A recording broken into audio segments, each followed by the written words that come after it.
This almost wrong to share, but I will going to share with you anyway.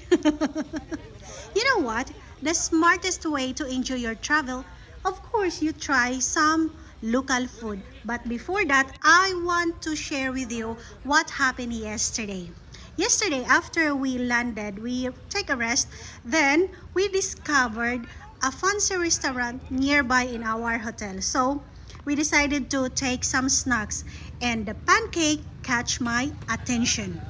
It tastes good. So after that, around 7 o'clock at the same day, we decided to explore the local market. And to my surprise, there is a food stall that's selling all pancake, different filling and everything.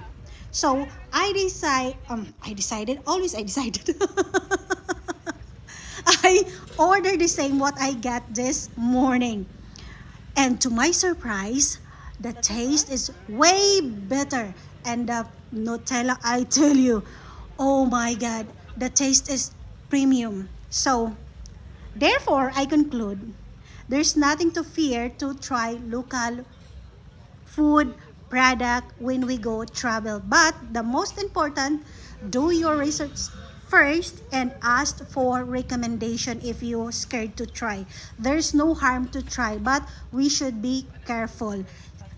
And that's all. That's our experience. Don't forget to subscribe and share. Thank you.